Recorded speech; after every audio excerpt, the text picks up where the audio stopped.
Before we begin the story, let us know where you're watching from by leaving a comment below.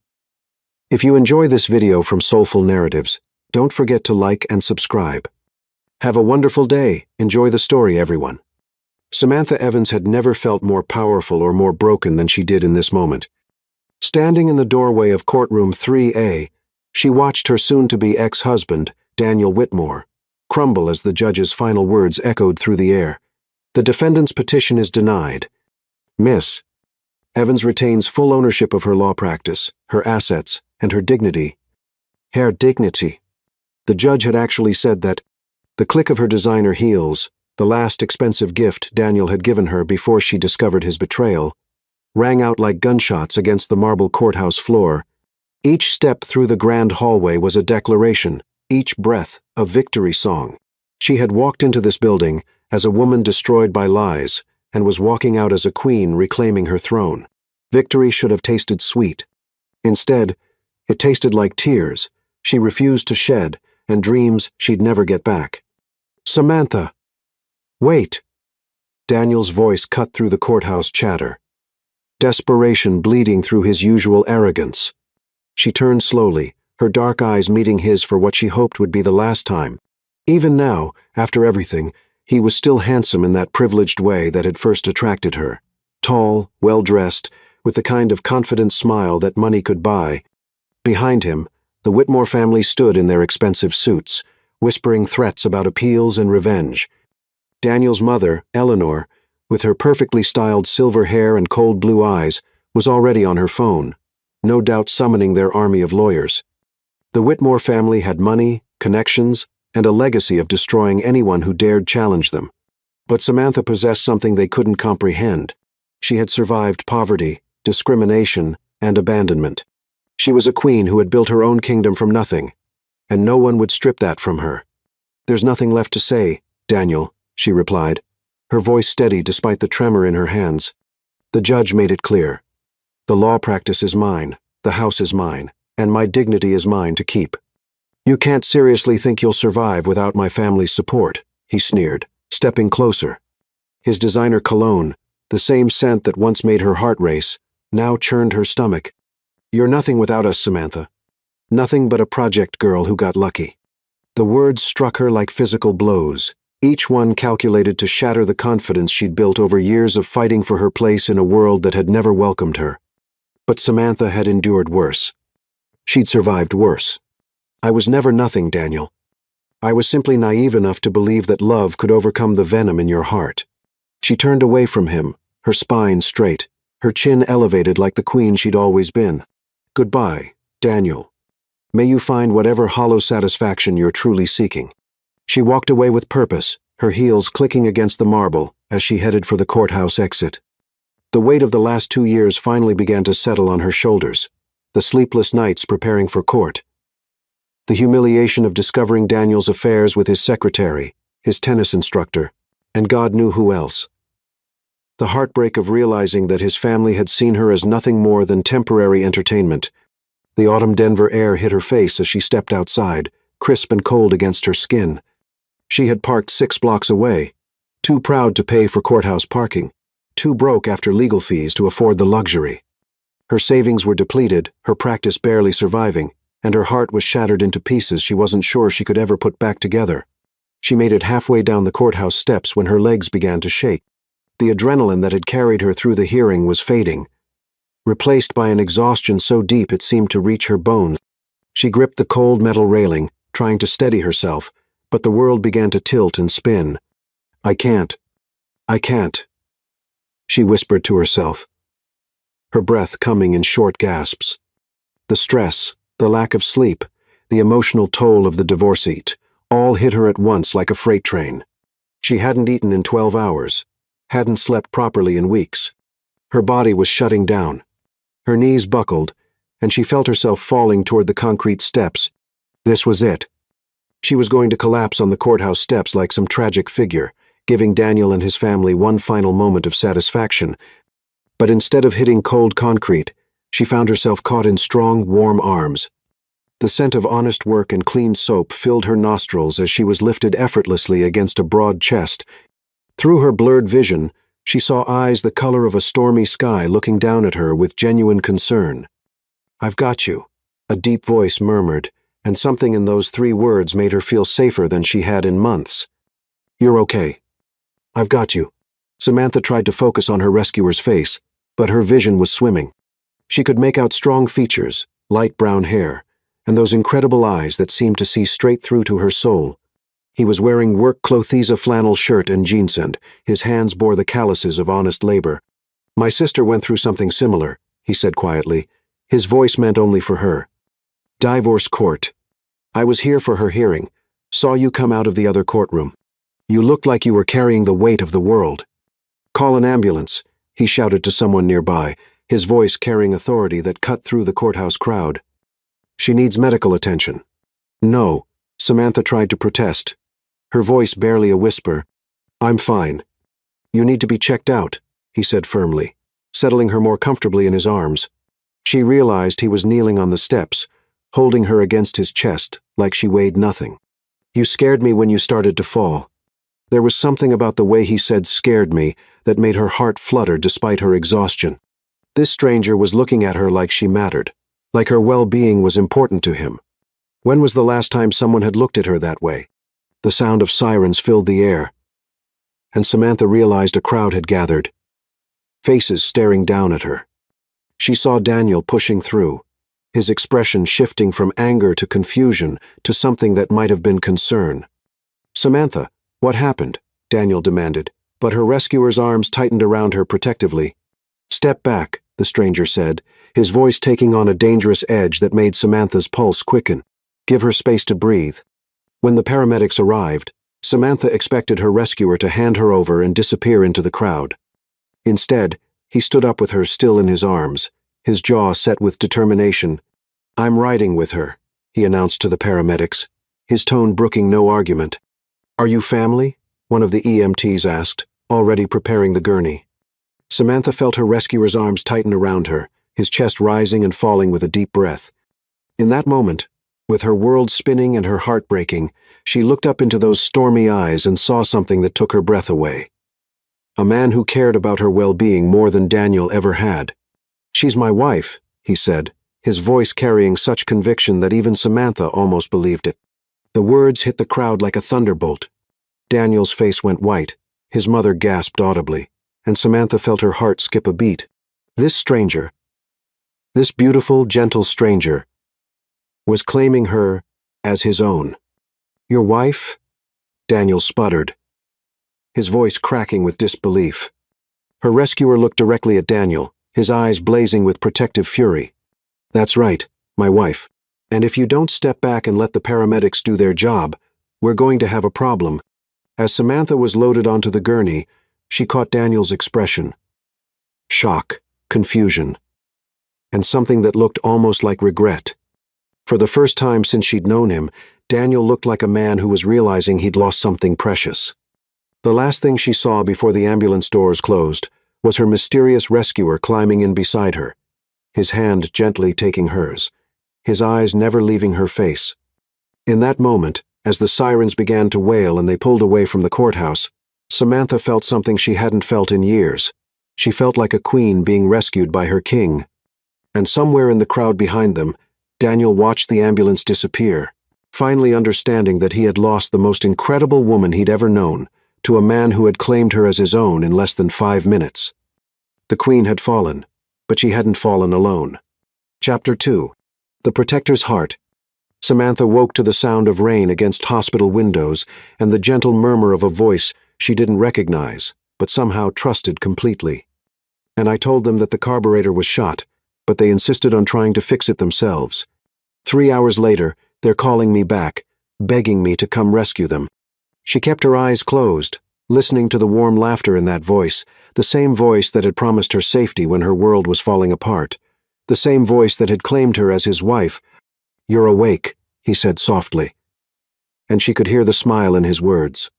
"I can tell by the way your breathing changed." Samantha opened her eyes slowly, preparing herself for the harsh fluorescent lights of the hospital room.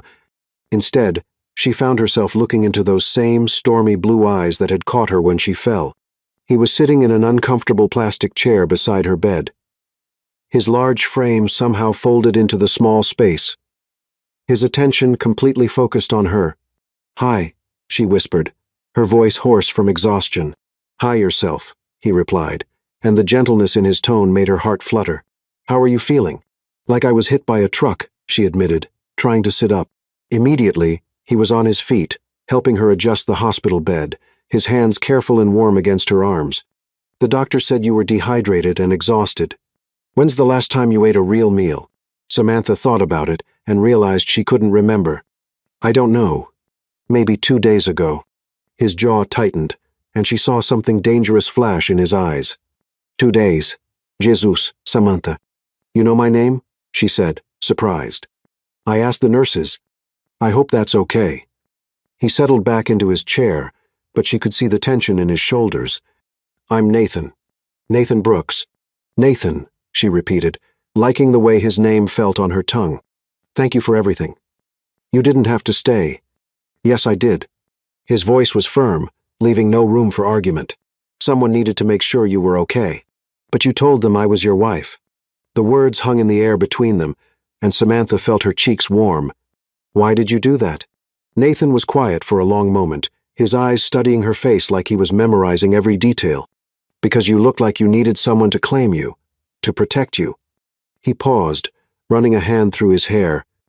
"And because that bastard ex-husband of yours was looking at you like you were something he could throw away." The fierce protectiveness in his voice made her breath catch. "You don't even know me." "I know enough." He leaned forward, his elbows on his knees. "I know you're a lawyer who just won a difficult case. I know you're strong enough to walk out of that courthouse with your head held high, even when you were falling apart inside.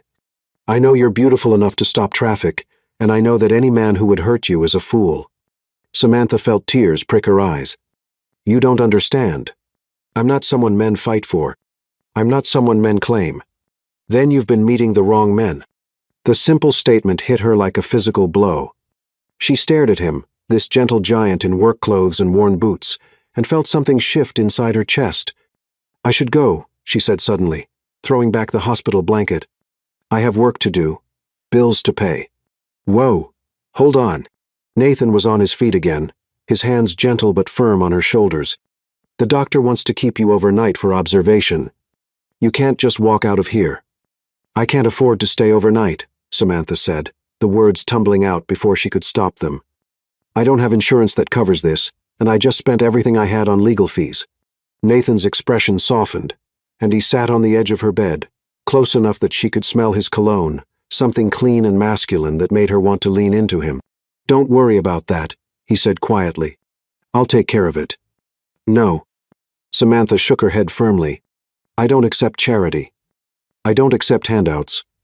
I've been taking care of myself since I was 16, and I'm not going to stop now." "It's not charity," Nathan said, his voice patient. "It's what someone does when they care about another person. You don't know me well enough to care about me." Nathan was quiet for a long moment, his eyes never leaving hers. "Maybe not, but I'd like to, if you'll let me." Before Samantha could respond, there was a knock at the door. A nurse entered with a cheerful smile, carrying a tray that smelled like heaven. "Good evening, Mrs. Brooks," the nurse said, setting the tray on Samantha's bedside table. "Your husband insisted on ordering from the Italian place down the street instead of hospital food. He said you needed something that would actually give you strength." Samantha's eyes widened as she looked at the tray. Homemade minestrone soup, fresh bread, and what looked like the best lasagna she'd ever seen.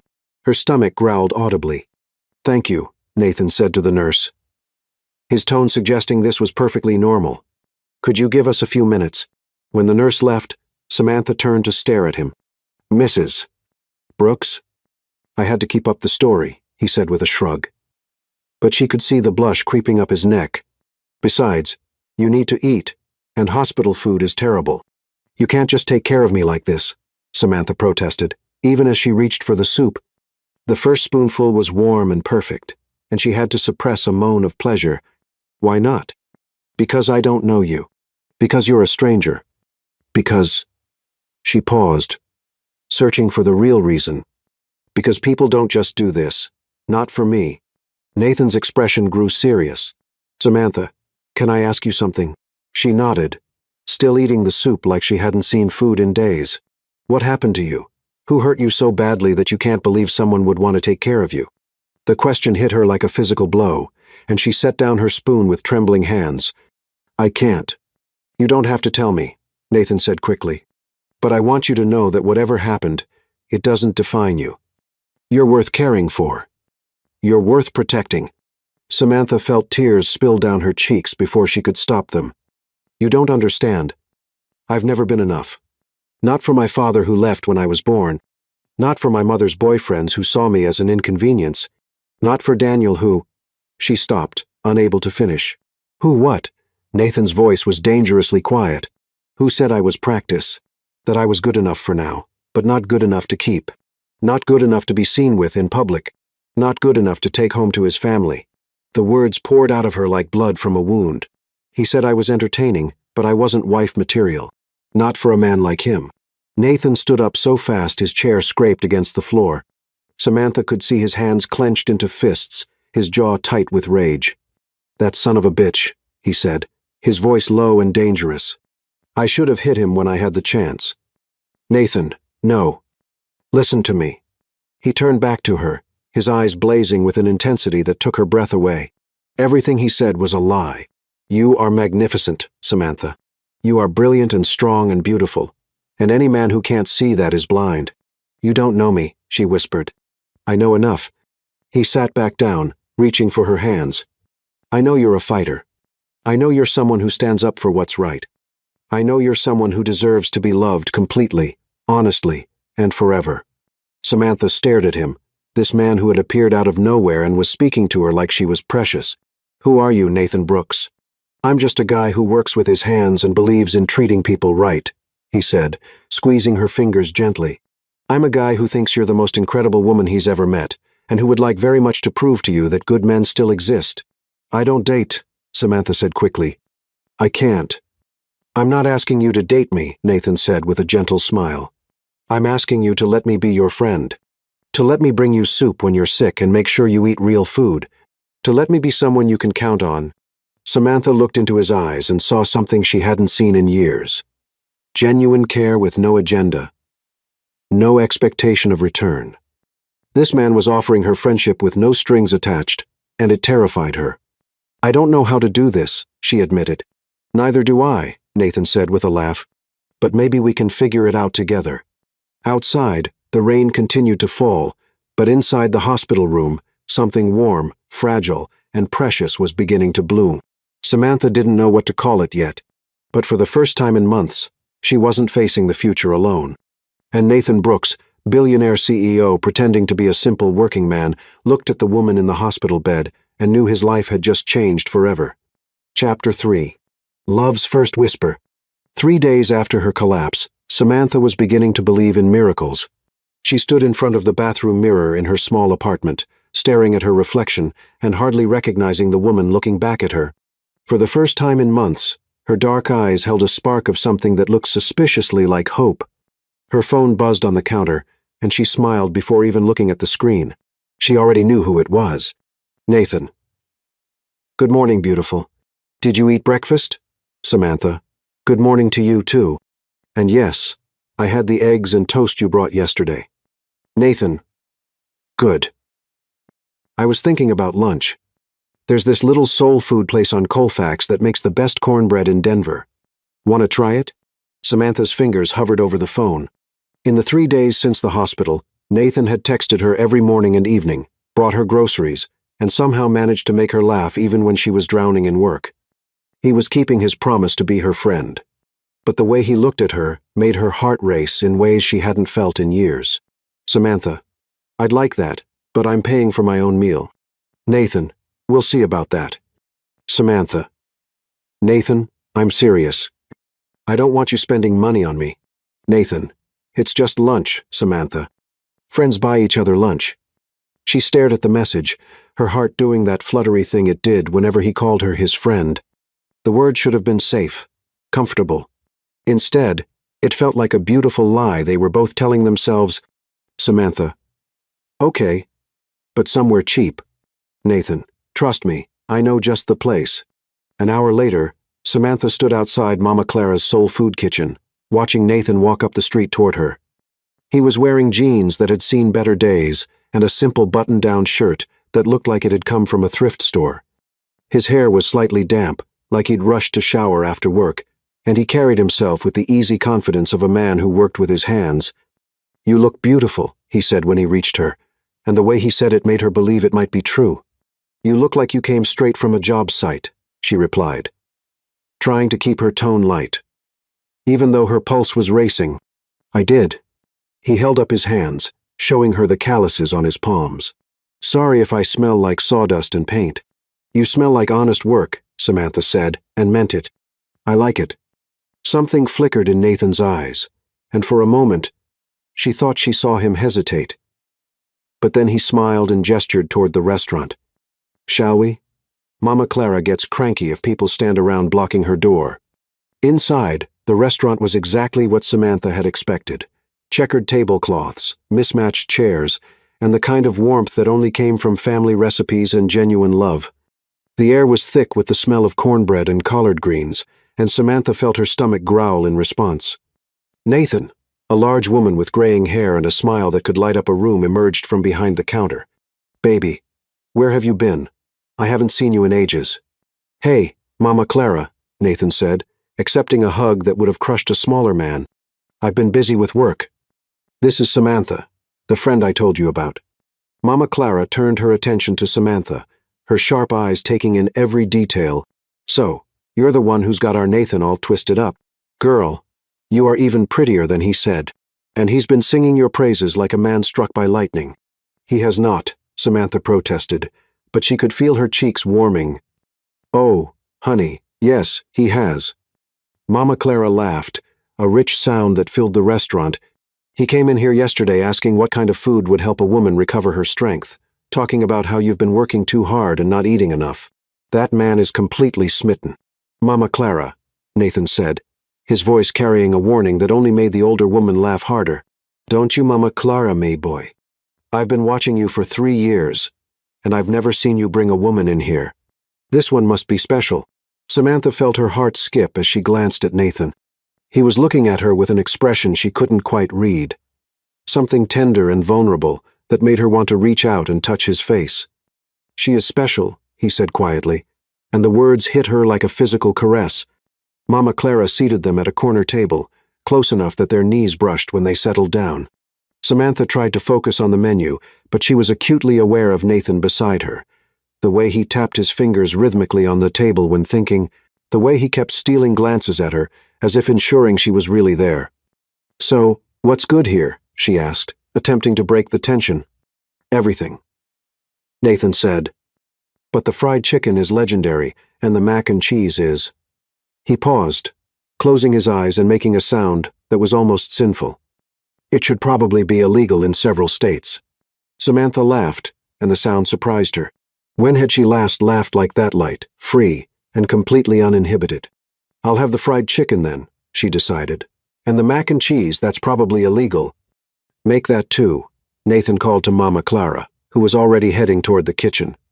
"And cornbread," Mama Clara called back. "Extra butter for the skinny girl." When they were alone again, Nathan reached across the table and touched Samantha's hand. "You doing okay? You seemed tense walking in here." "Better now," she said, realizing it was true. "I slept through the night for the first time in months." "Good. You needed it." His thumb traced gentle circles on her knuckles. "Can I ask you something?" "Sure. What made you want to be a lawyer?" Samantha was quiet for a moment, surprised by the question. "My mother," she said finally. "She was gorgeous, the kind of beautiful that stops traffic. But she was also poor, black, and young. Men took advantage of that." Nathan's jaw tightened, but he didn't interrupt. "When I was 7, she started dating this man, Charles Rutherford. He was wealthy, sophisticated, everything she'd ever dreamed of. He swept her off her feet, promised her the moon." Samantha's voice grew bitter. "He moved us into his mansion, bought us nice clothes, made us feel like we finally belonged. What happened?" "I happened." Samantha pulled her hand away, wrapping her arms around herself. "I was too dark for his social circle, too obviously not his biological daughter. His friends started making comments, asking questions. So he gave my mother an ultimatum, him or me. Jesus, Nathan breathed. She chose me. Of course she chose me. But not before he'd already destroyed her sense of self-worth. He'd made her dependent on him, cut her off from her friends, convinced her she was nothing without him. When we left, she had nothing. No money, no job skills, no confidence. That's why you became a lawyer, Nathan said. Understanding? I swore I'd never be powerless like that, never be at someone else's mercy. I'd make my own way, fight for women who couldn't fight for themselves. Samantha looked down at her hands. Fat lot of good it did me. I still ended up married to a man who saw me as a temporary amusement. No, Nathan said firmly. You ended up divorcing a man who wasn't worth your time. There's a difference. Before Samantha could respond, Mama Clara appeared with their food. The table was suddenly covered with plates of golden fried chicken, creamy mac and cheese, perfectly seasoned collard greens, and cornbread that looked like it had been blessed by angels. Eat up, babies, Mama Clara said. But her eyes were on Nathan. And Nathan, you make sure this girl gets plenty. She's too skinny. Yes, ma'am, Nathan said solemnly. As they ate, the conversation flowed easily. Nathan told her about his work, carefully vague stories about construction jobs and difficult clients. Samantha found herself relaxing, laughing at his stories, enjoying the simple pleasure of sharing a meal with someone who actually listened when she talked. This is incredible, she said, taking another bite of the mac and cheese. I think I'm in love with the mac and cheese. With the mac and cheese? Nathan asked, but there was something in his voice that made her look up. With the mac and cheese, she confirmed, but their eyes met across the table and held. Good, he said quietly, because I think I'm in love too. The words hung in the air between them, loaded with meaning that had nothing to do with food. Samantha felt her heart start to race, felt that familiar flutter of panic when things got too real, too fast. Nathan, I'm not talking about the mac and cheese, he said, his voice gentle but determined. I'm talking about the way you tilt your head when you're thinking, the way you light up when you laugh, the way you fight for what's right, even when it costs you everything. You don't know me, Samantha whispered. But the protest sounded weak, even to her own ears. I know enough. Nathan reached across the table again, this time taking both of her hands in his. I know you're brave and brilliant and beautiful. I know you've been hurt, and I know you're scared. But I also know that what I feel for you is real, and I think you feel it too. Samantha stared at him.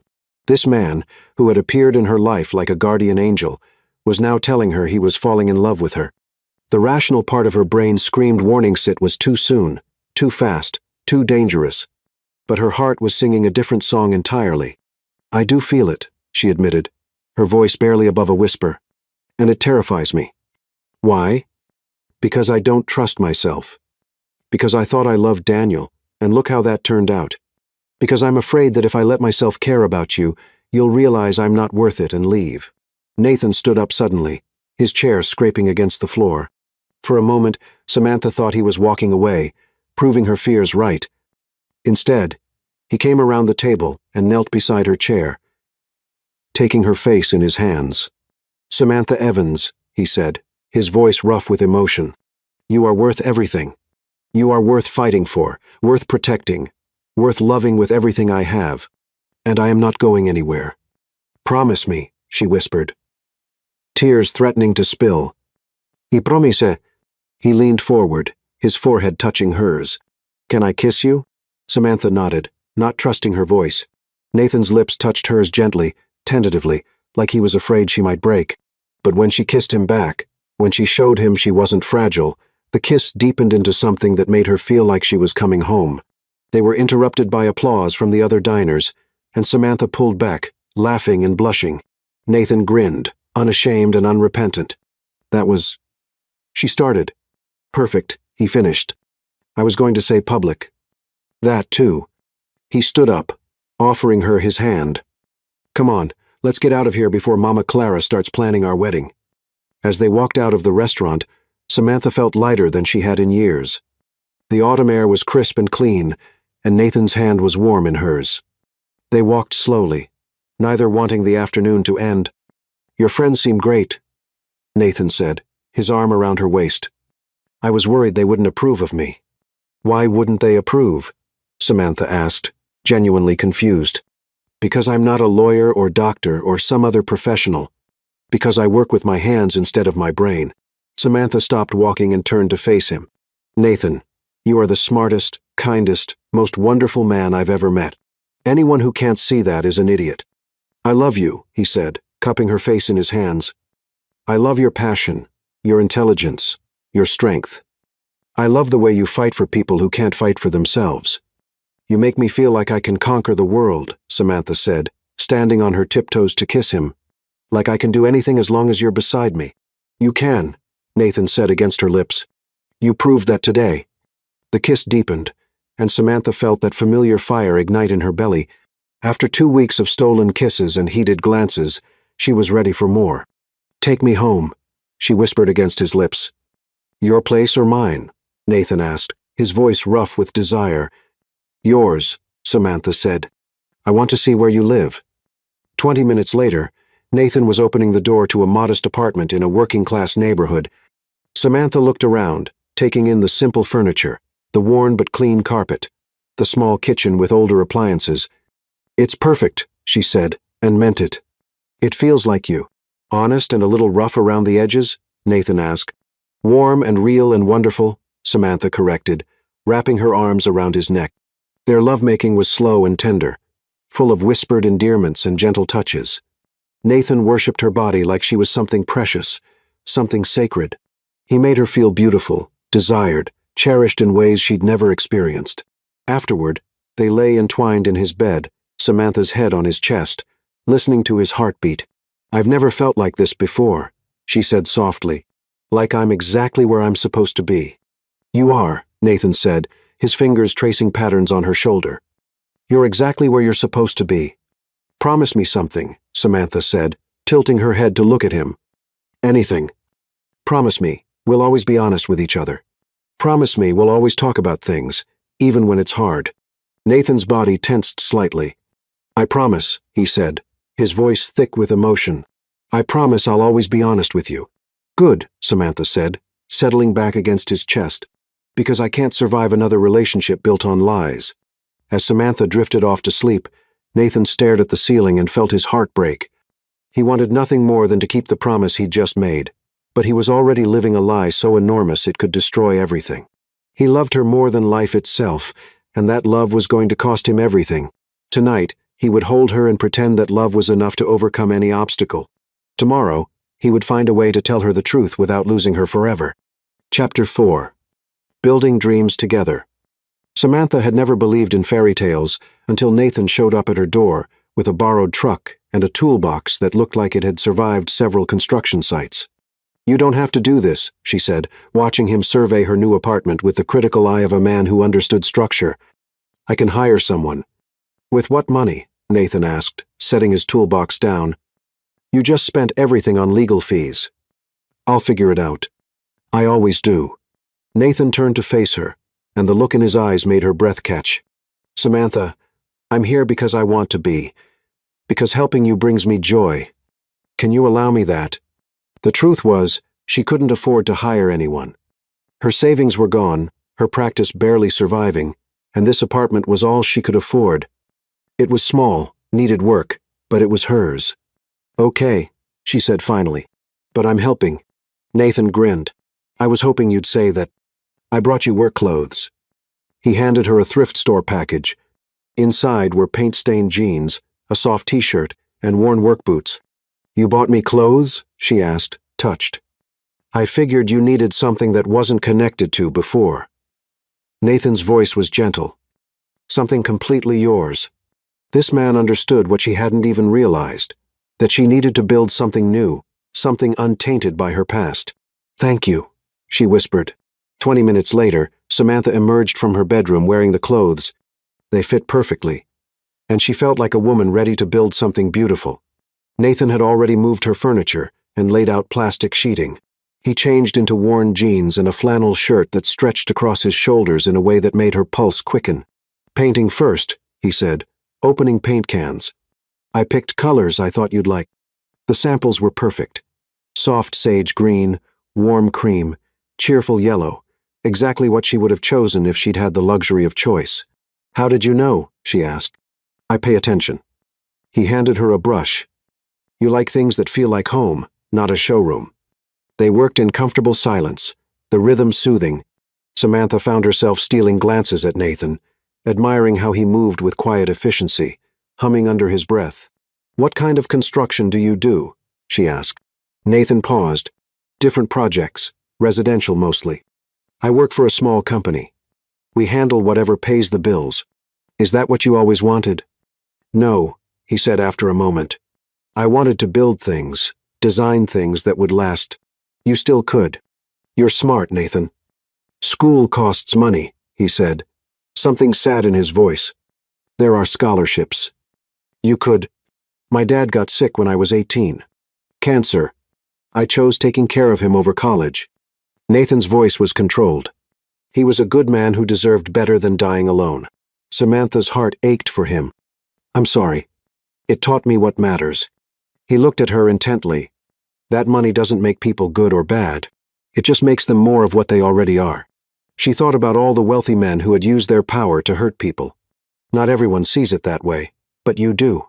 Nathan moved closer, close enough that she could smell paint and honest work on him. "That's one of the things I love about you." The word love hung between them. Looking into his eyes, she could see he meant it. "I know it's crazy," he said, setting down his brush and taking her face in his hands. "But I've never felt like this about anyone. You make me want to be better." "You're already amazing," she whispered. "Kiss me," he said, and it wasn't a request. Samantha didn't hesitate. She kissed him, tasting paint and possibility. His arms came around her, pulling her close, and the kiss deepened into something that made her knees weak. When they broke apart, both were breathing hard. "We should get back to painting," he said. Voice rough with desire. "Probably," she agreed, but neither moved. "I'm not going anywhere," Nathan said seriously. "Whatever this becomes, I'm completely committed." "Even though I'm damaged?" she asked. "You're not damaged. You're healing, and I want to be part of that healing." Tears pricked her eyes. "I don't know how to let someone take care of me. We'll figure it out together." He kissed her forehead. One day at a time. They worked for hours, painting and talking. Nathan shared carefully edited stories about work, while Samantha talked about law school and her dreams before Daniel tried to destroy them. By evening, the living room was transformed. The sage-green walls felt warm and welcoming. The cream trim elegant. It looked like home. "It's beautiful," Samantha said in wonder. "We make a good team," Nathan said, wrapping his arms around her from behind. "I can see us doing this for years." "Years?" She turned in his arms. "Decades, if you'll have me. This isn't casual for me, Samantha. Not for me either. It's terrifying and wonderful. The best things usually are." They ordered pizza and ate sitting on the floor.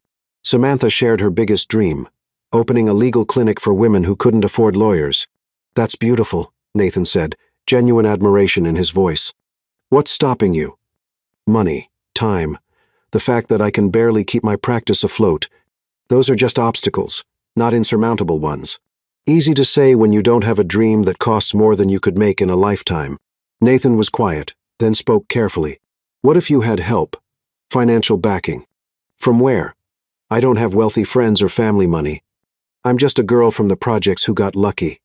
There are grants, foundations, people who believe in causes like yours. Maybe someday, when I've proven myself." "Why not now?" Nathan asked. "Why wait?" Samantha looked at this man who seemed to believe she could do anything. "Because I'm scared. I've lost so much already." "You won't lose. Not with me beside you. I believe in you, Samantha. I believe in us." Surrounded by evidence of their shared work, Samantha felt real hope for the first time in years. Maybe she could have the life she'd always dreamed of. But Nathan, billionaire CEO pretending to be a working man, wondered how much longer he could maintain this deception. How long before she discovered he already had the power to make all her dreams come true? How long before she realized the man she was falling in love with was living a lie? Chapter 5. The Soul Connection. Samantha had never believed in soulmates until she watched Nathan hold her hand while she fell apart. She sat in her car outside the courthouse, her hands trembling as she clutched the case file that could change everything. Inside those manila folders was the story of Isabella Torres, a young mother whose wealthy husband was trying to take her children away, claiming she was unfit because she couldn't afford the lifestyle he wanted for them. It was Samantha's biggest case since the divorce, and she was terrified she'd fail. "You can do this," she whispered to herself, but her voice sounded hollow in the empty car. "You have to do this."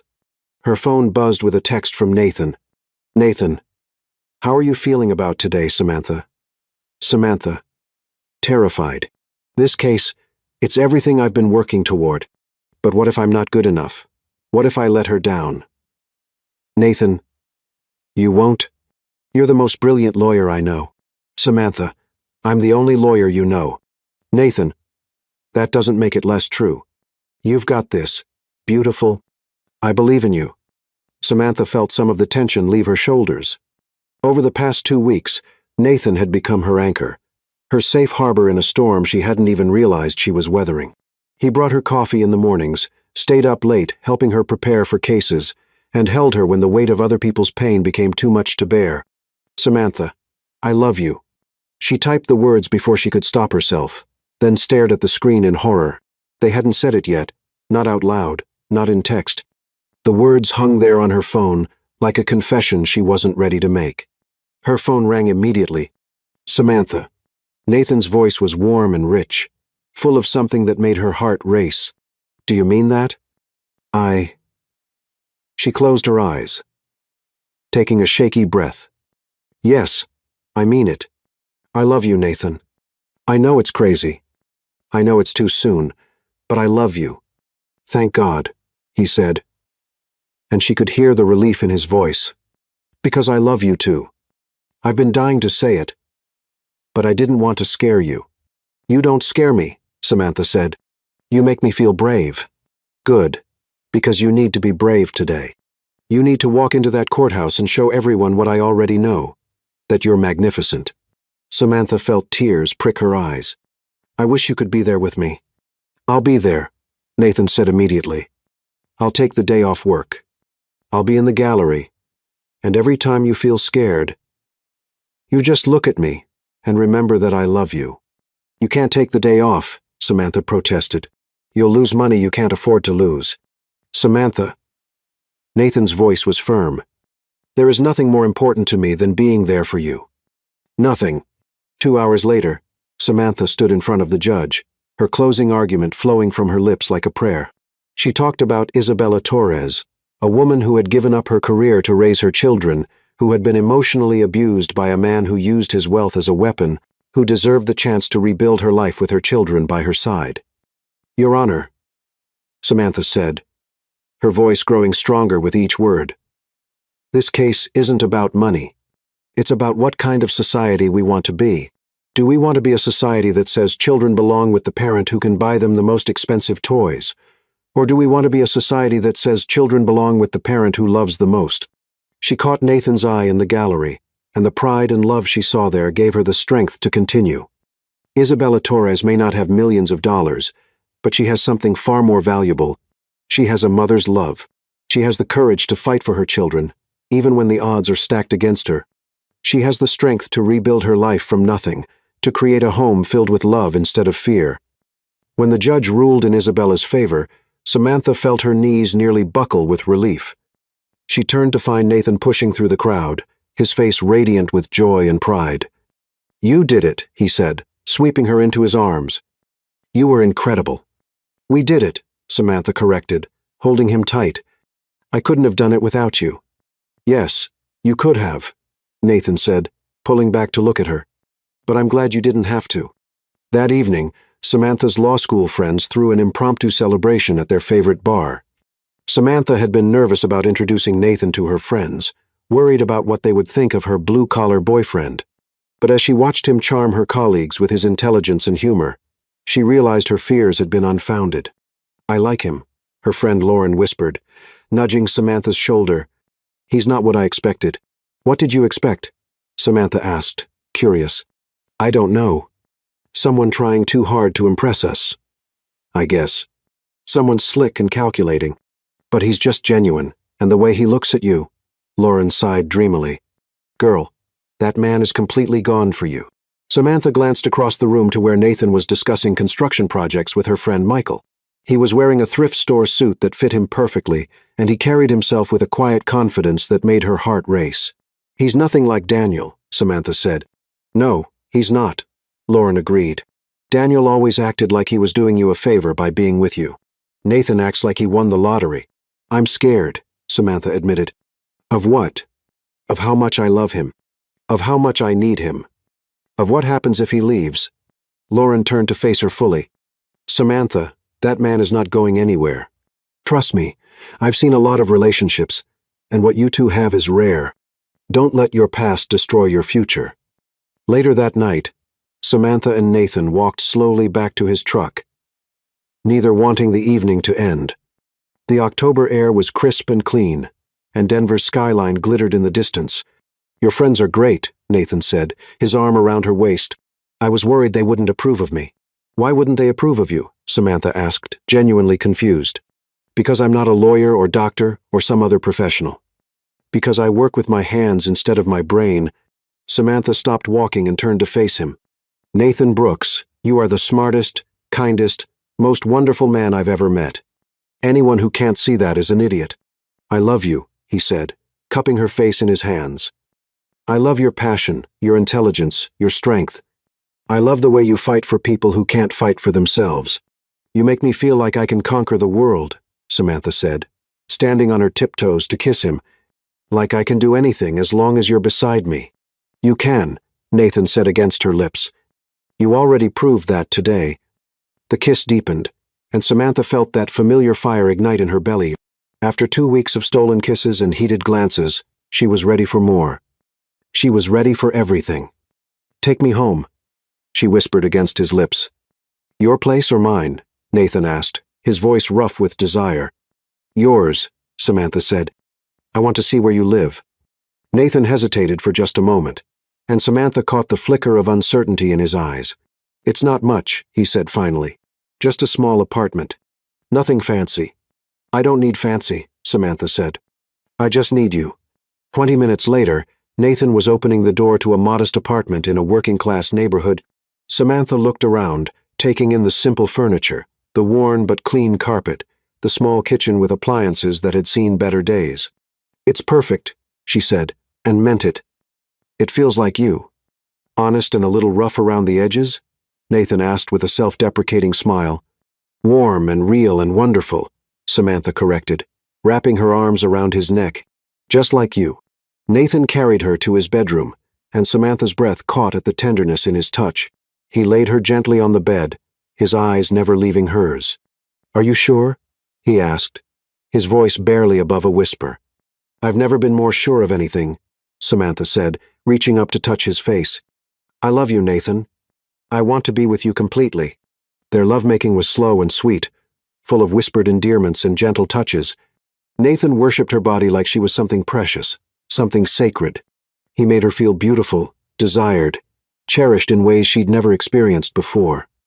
Afterward, they lay entwined in his bed, Samantha's head on his chest, listening to the steady rhythm of his heartbeat. "I've never felt like this before," she said softly. "Like I'm exactly where I'm supposed to be." "You are," Nathan said, his fingers tracing lazy patterns on her bare shoulder.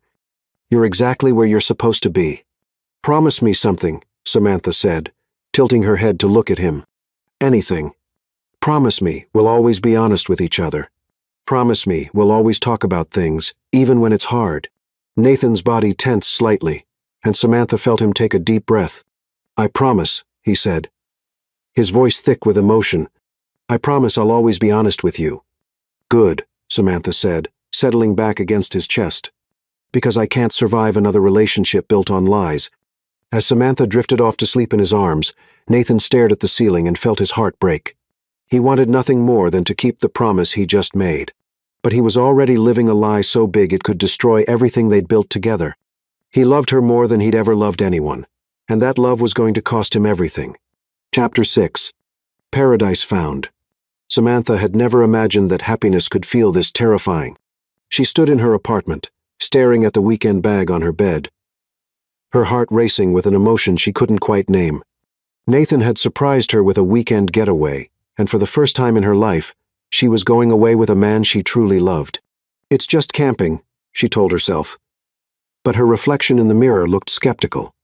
It's not like he's taking you to Paris. The truth was, she wouldn't have wanted Paris. The fact that Nathan had planned something simple, something within his means, made it more precious than any expensive resort could have been. He was giving her what he could afford, and that meant everything to her. Her phone buzzed with a text. Nathan, ready for our adventure? I'm downstairs. Samantha.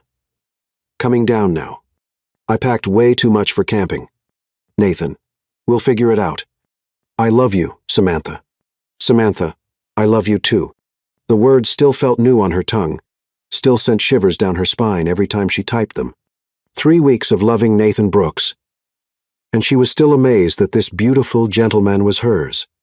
Samantha grabbed her bag and headed downstairs, her heart fluttering with anticipation. She found Nathan leaning against his truck, and the sight of him made her breath catch. He was wearing jeans and a flannel shirt, his hair slightly mussed from the wind, and he looked like every romantic fantasy she'd ever had. Hi, beautiful, he said, pushing off from the truck to meet her. Ready for our first official weekend away. I've never been camping, Samantha admitted, letting him take her bag. I have no idea what I'm doing. That's what makes it perfect, Nathan said, kissing her softly. We'll figure it out together. As they drove out of the city, Samantha watched the urban landscape give way to rolling hills and golden aspens.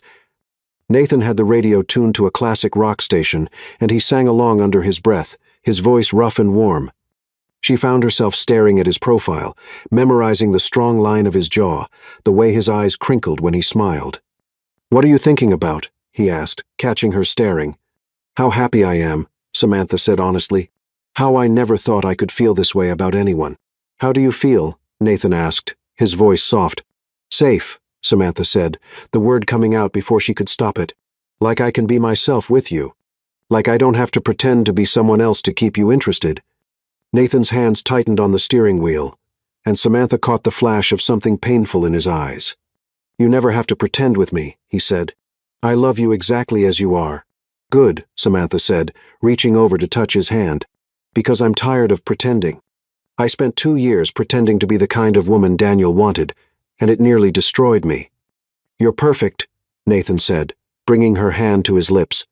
Don't let anyone ever tell you otherwise. They drove in comfortable silence for a while. The autumn landscape flowing past the windows. Samantha felt a peace she hadn't experienced in years, a contentment that went bone deep. This was what love was supposed to feel like. Easy, natural, like coming home. So, where exactly are we going? She asked as Nathan turned onto a dirt road. It's a surprise, Nathan said, but there was something in his voice that made her look at him more closely. I found this place online. It's supposed to be special. 20 minutes later, Samantha understood what he meant. The campsite was like something out of a fairy tale, a clearing beside a crystal-clear lake, surrounded by aspen trees that glowed gold in the afternoon sunlight. There was a fire pit, a picnic table, and enough space for their tent. But they were completely alone. Nathan, Samantha breathed, climbing out of the truck. This is incredible. I hoped you'd like it, Nathan said, but she could hear the nervousness in his voice. I know it's not fancy. It's perfect, Samantha said, wrapping her arms around his neck. It's absolutely perfect. As they set up their tent, Samantha couldn't help but notice how smoothly everything went. Nathan seemed to have thought of everything. Extra blankets, a cooler packed with her favorite foods, even a small camping stove for making coffee in the morning. You really planned this out, she said, impressed by his thoroughness. I wanted this to be special, Nathan said, his voice sincere.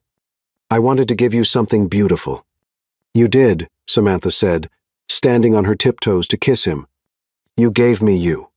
That evening, they sat by the fire, Samantha nestled between Nathan's legs as they watched the flames dance against the darkening sky. The lake reflected the stars. And somewhere in the distance, an owl called out into the night. I could stay here forever, Samantha said, leaning back against Nathan's chest. So could I, Nathan said, his arms tightening around her. Just you and me and all the time in the world. Tell me about your dreams, Samantha said suddenly. Your real dreams, not the practical ones. Nathan was quiet for a long moment, his chin resting on top of her head. I dream about building something lasting, he said finally. Something that matters. I dream about having a family, kids who grow up knowing they're loved. I dream about waking up every morning next to the woman I love and knowing that she loves me back. What else? Samantha prompted, sensing there was more. I dream about changing the world, even if it's just a little bit. About using whatever talents I have to make life better for people who need help. Nathan's voice grew passionate. I dream about being the kind of man who deserves someone like you. You already are that man, Samantha said, turning in his arms to face him. You're exactly the man I've been waiting for my whole life. Am I? Nathan asked, and there was something vulnerable in his voice that made her heart ache.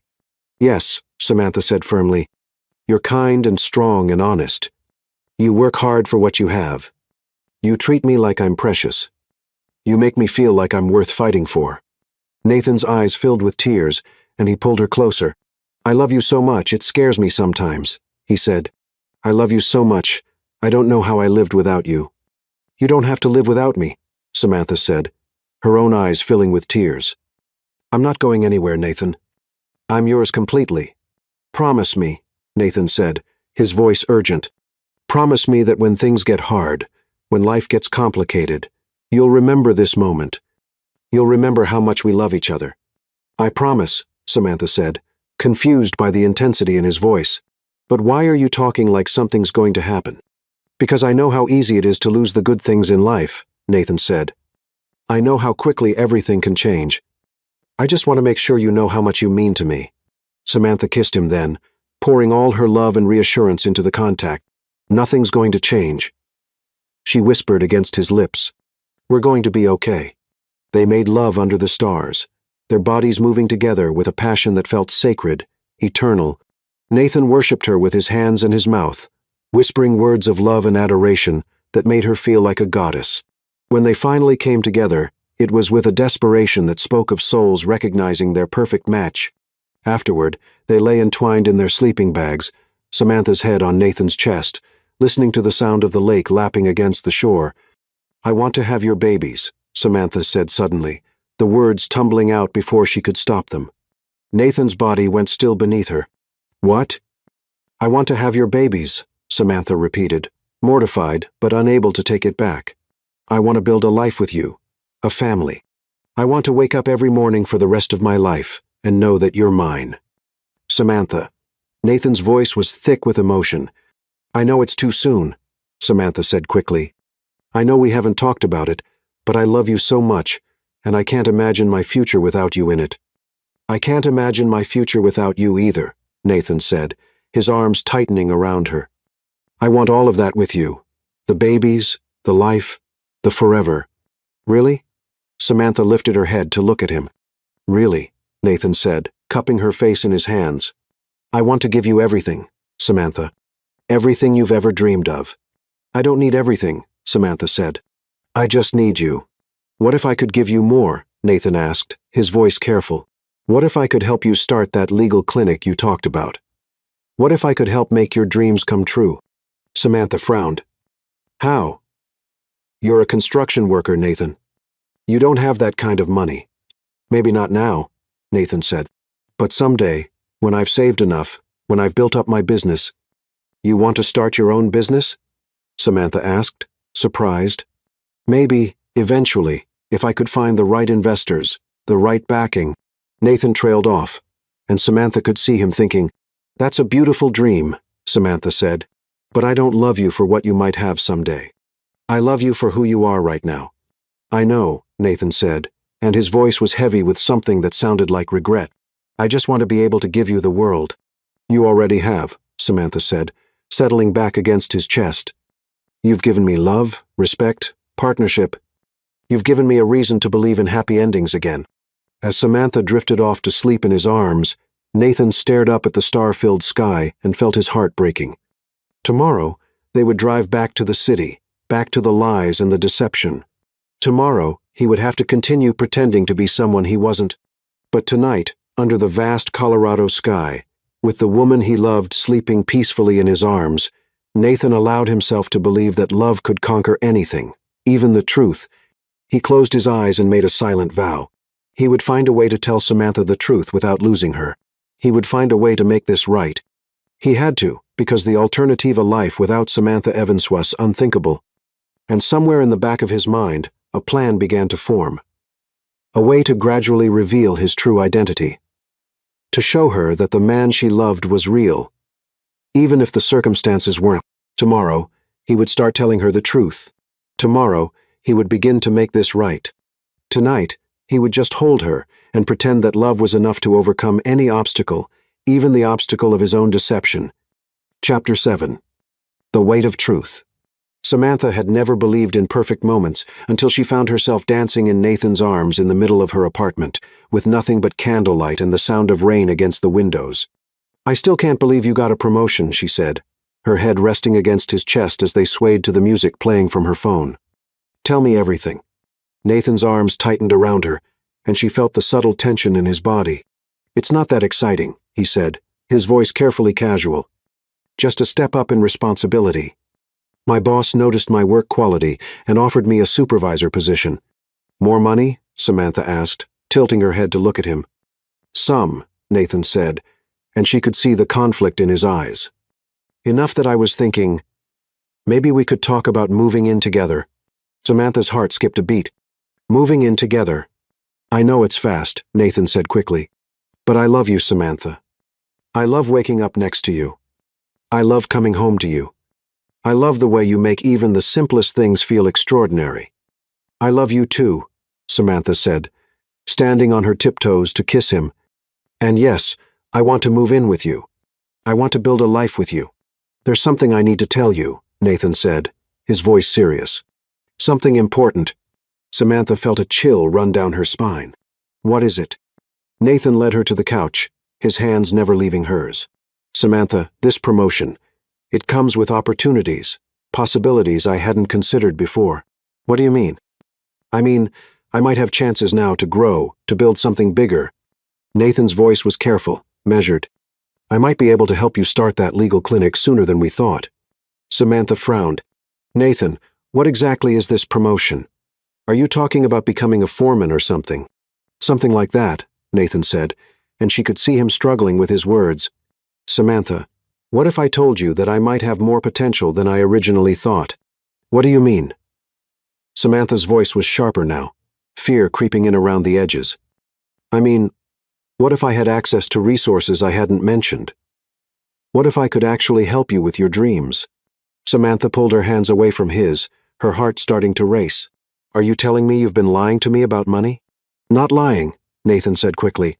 "Just not telling you everything." "That's the same thing," Samantha said, standing up and pacing to the window. "Nathan, I told you from the beginning that I can't survive another relationship built on lies." "I know," Nathan said, his voice full of anguish. "I know, and I'm sorry.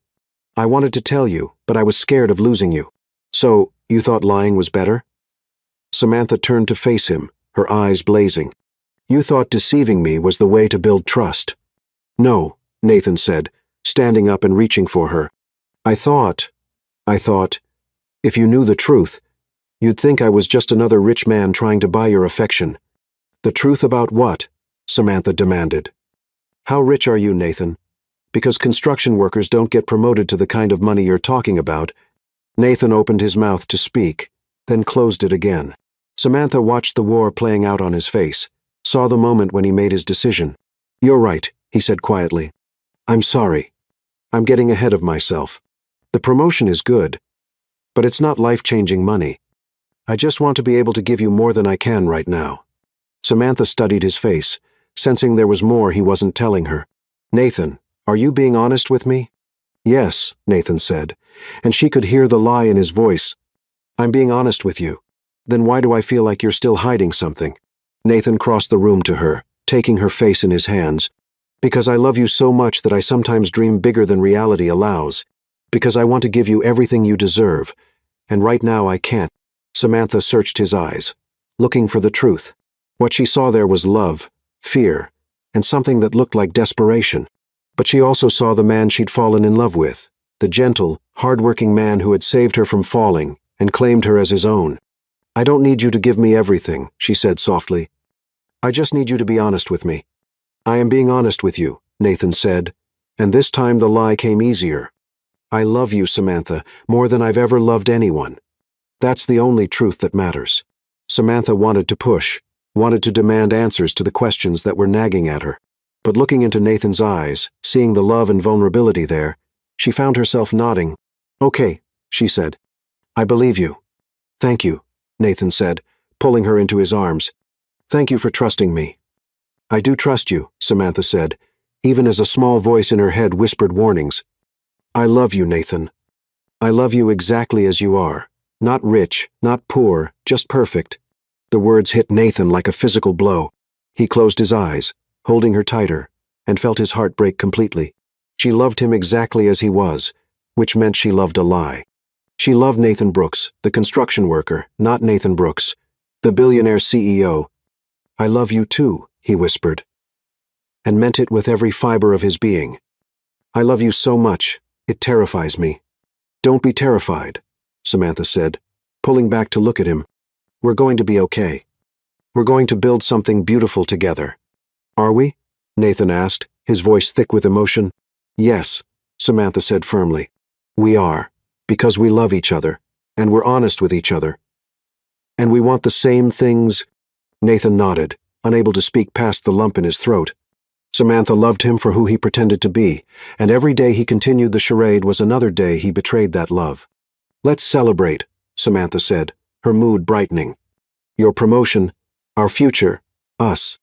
How do you want to celebrate? Nathan asked, grateful for the change of subject. Cook me dinner, Samantha said with a smile. Something simple and perfect, just like you. In the kitchen, they moved together with the easy rhythm of partners who had learned each other's movements. Nathan cooked while Samantha opened wine, and they talked about their future like it was a certainty. Like nothing could tear them apart. I want to marry you, Nathan said suddenly, the words coming out before he could stop them. Samantha nearly dropped her wine glass. What? I want to marry you, Nathan repeated, turning to face her. I know it's too soon. I know we haven't talked about it, but I can't imagine my life without you in it. I want to wake up every morning for the rest of my life and know that you're mine. Nathan. Samantha's voice was barely a whisper. I don't have a ring yet, Nathan said, his words tumbling out in a rush. I can't afford the kind of ring you deserve, but I'm saving up. I'm going to buy you something beautiful, something that shows the world how much I love you. Samantha set down her wine glass and crossed the room to him. I don't need an expensive ring, she said, wrapping her arms around his neck. I just need you. Is that a yes? Nathan asked, his heart pounding. That's a yes, Samantha said, tears streaming down her face.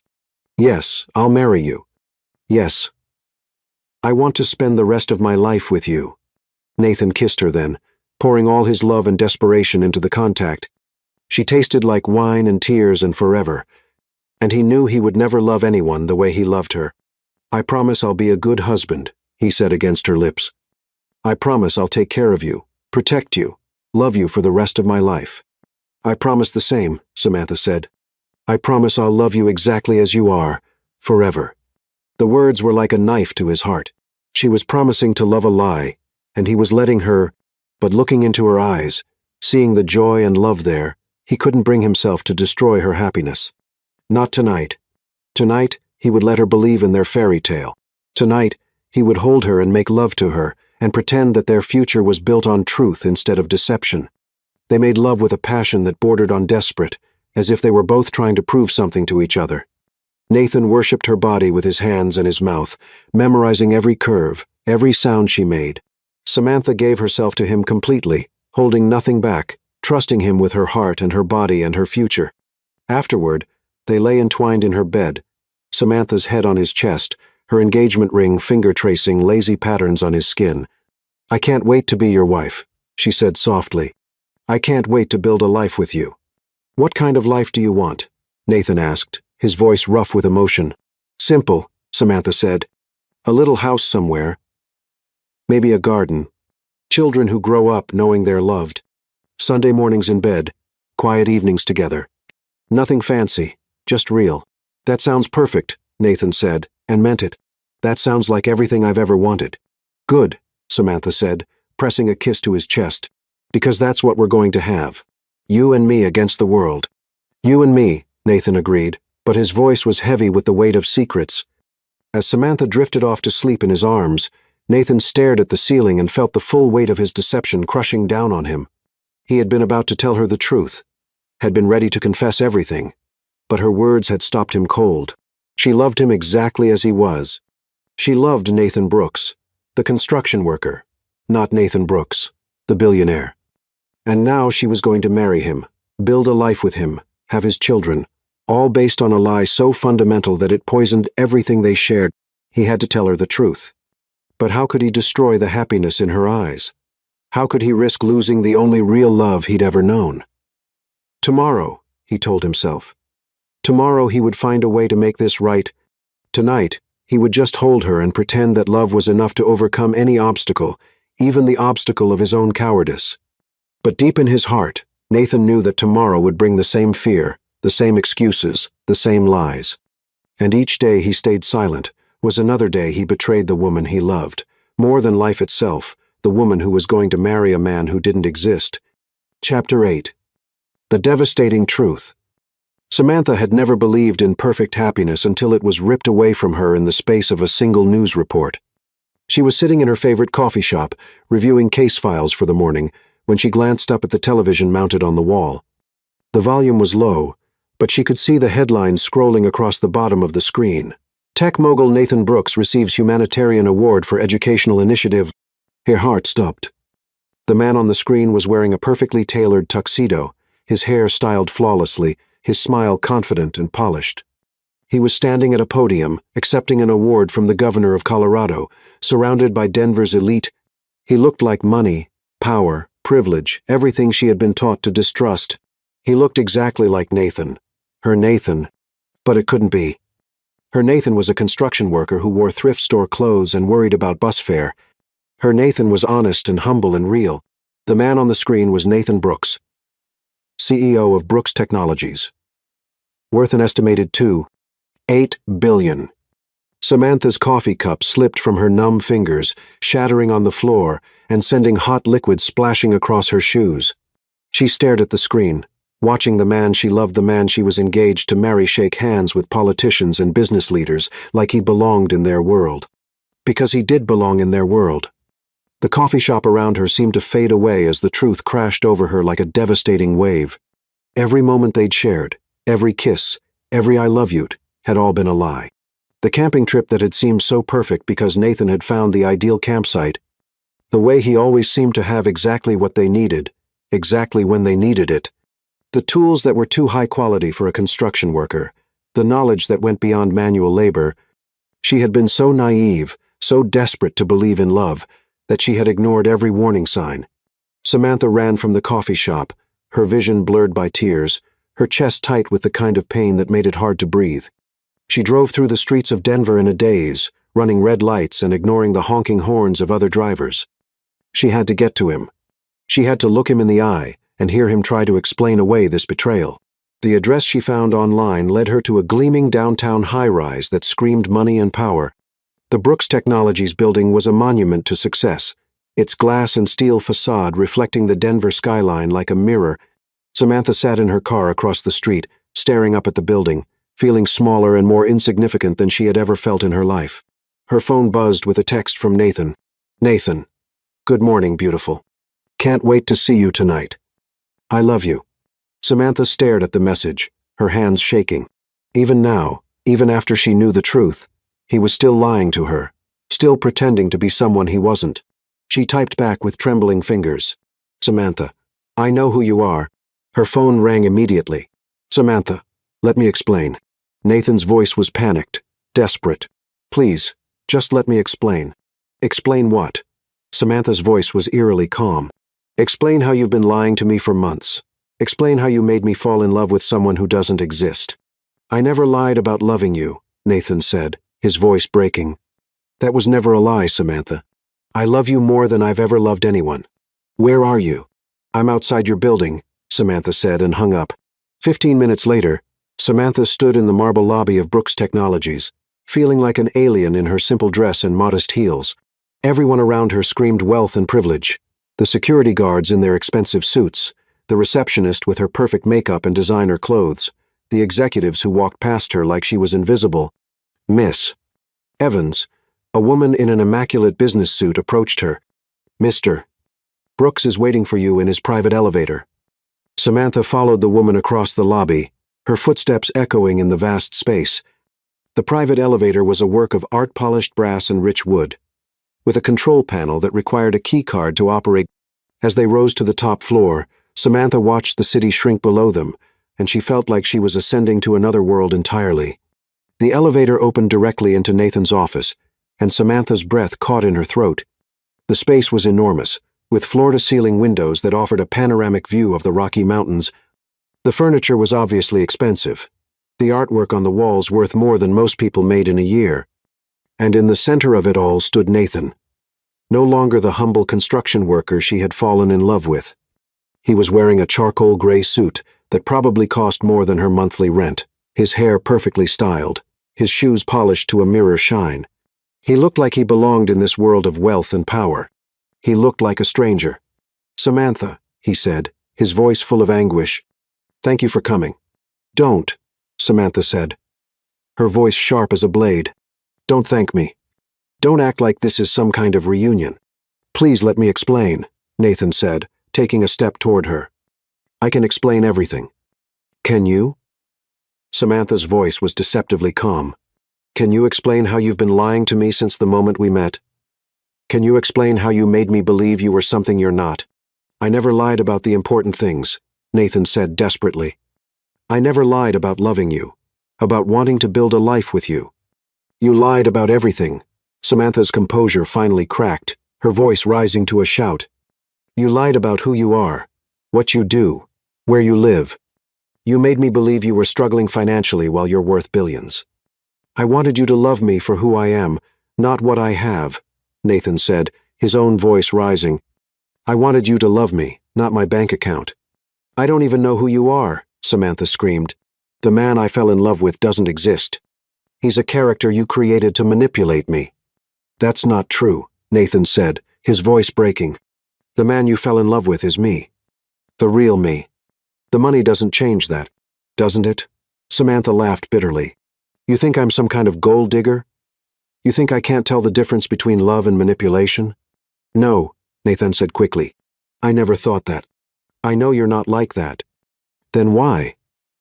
Samantha's voice was raw with pain. "Why did you lie to me? Why did you make me believe you were someone else?" Nathan ran his hands through his hair, destroying the perfect styling. "Because I was scared. Because every other woman I've ever met has wanted me for my money. Because I thought if you knew the truth, you'd reject me. So, you decided to lie to me instead," Samantha said, her voice hollow. "You decided to build our entire relationship on deception." "I fell in love with you," Nathan said, tears streaming down his face. "I fell in love with you, and I didn't know how to tell you the truth without losing you. And now you've lost me anyway," Samantha said, her voice eerily calm. "Congratulations, Nathan. You've managed to destroy the only real thing in your life." "Don't say that," Nathan pleaded, reaching for her. "Please, Samantha, I love you. I love you so much. It's killing me." "Don't touch me," Samantha said, backing away from him. "Don't ever touch me again." "Samantha, please," Nathan begged. "I know I screwed up. I know I should have told you the truth from the beginning, but I love you, and I know you love me, too." "I loved a lie," Samantha said, her voice breaking. "I loved someone who doesn't exist." "I exist," Nathan said desperately. "I'm real, Samantha. My feelings for you are real." "Are they?" Samantha's voice was sharp with pain. "Or is this just another game to you? Another way to entertain yourself with the poor black girl who didn't know any better?" "How can you say that?" Nathan's voice was anguished. "How can you even think that?" "Because you're just like him," Samantha said, her voice cold as ice. "You're just like Charles Rutherford. You're just like every other wealthy man who thinks he can play with people's lives for his own amusement." "I'm nothing like him," Nathan said, his voice shaking with emotion. "I love you, Samantha. I want to marry you. Build a life with you. With your construction worker persona?" Samantha laughed bitterly. "Or with the real Nathan Brooks? Because I don't know which one proposed to me." "Both," Nathan said desperately. They're both me. Samantha. The money doesn't change who I am inside. The money changes everything, Samantha said. Her voice final. The money means you had the power to destroy me, and you chose to use it. I never wanted to hurt you, Nathan said, his voice breaking. I only wanted to love you. Well, congratulations, Samantha said, pulling the engagement ring from her finger. You've succeeded in doing both. She threw the ring at his feet, and it skittered across the polished marble floor like a discarded toy. Nathan dropped to his knees, scrambling to pick it up, his perfect suit forgotten. Samantha, please, he begged, the ring clutched in his palm. Don't do this. Don't throw away what we have. We don't have anything, Samantha said, her voice hollow. We never did. It was all a lie. It wasn't a lie, Nathan said, still on his knees. My love for you was never a lie. Your love, Samantha's voice was bitter. You don't love me, Nathan. You love the idea of me. You love the fantasy of the grateful poor girl who fell for your act. That's not true, Nathan said, struggling to his feet. I love you. I love your strength, your intelligence, your passion. I love the way you fight for what's right. I love the way you make me want to be better than I am. Then why didn't you trust me with the truth? Samantha asked, her voice breaking. If you really loved me, why didn't you trust me enough to be honest? Nathan opened his mouth to answer, then closed it again. Because the truth was, he hadn't trusted her. He had been so afraid of losing her that he had never given her the chance to accept him for who he really was. I was scared, he said finally. I was scared of losing you. And now you have, Samantha said, tears streaming down her face. Now you've lost me anyway, and you've destroyed any chance we might have had. There has to be a way to fix this, Nathan said desperately. There has to be a way to make this right. There is no way to fix this, Samantha said, her voice final. You can't build a relationship on lies and expect it to last. Samantha, please. Nathan begged one last time. I love you. I love you more than I've ever loved anyone. Please don't leave me. Samantha looked at him one last time. This man who had saved her, loved her, and ultimately destroyed her. He was still beautiful, still the man whose touch had made her feel alive. But he was also a stranger, a billionaire who had been playing dress-up in her world. Goodbye, Nathan, she said quietly. I hope you find whatever it is you're really looking for. She turned and walked toward the elevator, her back straight, her head held high. Even in her pain, even in her devastation, she was still a queen. Samantha, Nathan called after her, his voice breaking. Samantha, please. But the elevator doors closed between them, and Samantha Evans disappeared from Nathan Brooks's life as suddenly as she had entered it. Nathan stood alone in his office, the engagement ring clutched in his fist, and felt his world crumble around him. He had everything money could buy: power, success, influence, but he had lost the only thing that had ever mattered. He had lost his queen. And as he stood there, surrounded by the trappings of his wealth, Nathan realized that he had never been more poor in his life. Chapter 9. Hearts in Exile. 3 months. 3 months since Samantha had walked out of Nathan's life, and he was slowly dying without her. Nathan sat in his penthouse office at 2:00 a.m., staring at the city lights through floor-to-ceiling windows, a glass of whiskey untouched on his desk. The Denver skyline, which had once filled him with pride, now looked cold and empty, like everything else in his life. He had tried to return to his old routine: board meetings, business dinners, charity galas, but everything felt hollow, meaningless.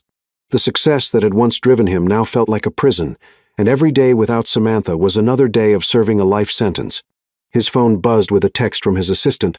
Emily. The foundation paperwork is ready for your signature. The Samantha Evans Foundation for Women's Legal Aid will be officially launched next week. Nathan stared at the message, his chest tight with pain. The foundation was his attempt at redemption, his way of honoring the woman he'd lost. He had endowed it with $50 million, enough to provide free legal services to women across Colorado. It was everything Samantha had ever dreamed of, and she would never know it existed. He typed back with trembling fingers. Nathan, make sure the donor remains anonymous. Samantha can never know the money came from me. Emily, are you sure about that? She might. Nathan, I'm sure. She made it clear she wants nothing to do with me or my money. Nathan set his phone aside and picked up the framed photo from his desk, the only picture he had of Samantha, taken on their camping trip. She was laughing at something he'd said, her face radiant with joy and love. It had been the happiest moment of his life. Now it was just a reminder of everything he'd lost. A knock at his door interrupted his thoughts. "Come in," he called, expecting his security guard. Instead, Daniel Whitmore walked into his office, his expensive suit wrinkled, his usually perfect hair disheveled. Samantha's ex-husband looked like he hadn't slept in days. "What the hell do you want?" Nathan asked, his voice dangerous. "I want to talk to you about Samantha," Daniel said, his voice slurred with alcohol. "I want to know what you did to her." Nathan stood up slowly, his hands clenched into fists. "I don't owe you any explanations." "She's destroyed," Daniel said, swaying slightly. "I saw her at the courthouse yesterday. She looks like a ghost, like someone drained all the life out of her." "Get out," Nathan said, his voice low and threatening. "What did you do to her?" Daniel demanded. "She was getting better. She was happy. And then you came along and ruined everything." "I ruined everything?" Nathan laughed bitterly. "You cheated on her, tried to steal her business, and made her feel worthless." "I loved her." "Did you?" Daniel's voice was sharp with pain.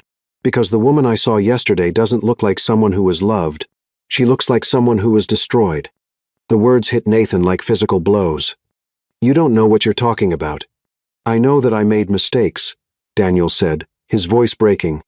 "I know that I hurt her, and I know that I lost the most incredible woman I've ever known. But at least I never lied to her about who I was." "You lied to her every day," Nathan said, his voice shaking with rage.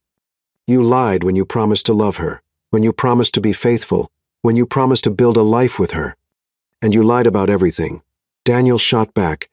"You made her believe you were someone else entirely. You made her fall in love with a fiction." "I made her fall in love with me," Nathan said desperately. "The real me. The money doesn't change who I am, doesn't it?" Daniel laughed bitterly. "You think I don't know what it's like to have money? You think I don't know how it changes everything? You had the power to give her everything she ever wanted, and instead you chose to lie to her." "I was protecting her," Nathan said, but the words sounded hollow, even to his own ears. "From what?" "From being loved by someone who could actually give her the world." Daniel shook his head. "You were protecting yourself, not her. You were too much of a coward to risk rejection." "Get out," Nathan said again, his voice barely controlled. "I'm going to win her back," Daniel said, his voice suddenly steady. "I'm going to prove to her that I've changed, that I can be the man she deserves." "She'll never take you back," Nathan said, but there was fear in his voice now. "Won't she?" Daniel smiled, a cold expression that didn't reach his eyes. "At least I never pretended to be someone else. At least she knows exactly who I am."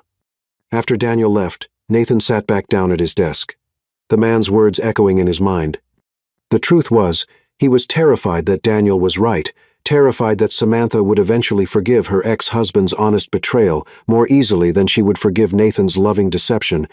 Across town, Samantha stood in her apartment, staring at the walls that Nathan had painted with such care. The sage green that had once made her feel peaceful now felt like a prison, a constant reminder of the happiness she'd lost.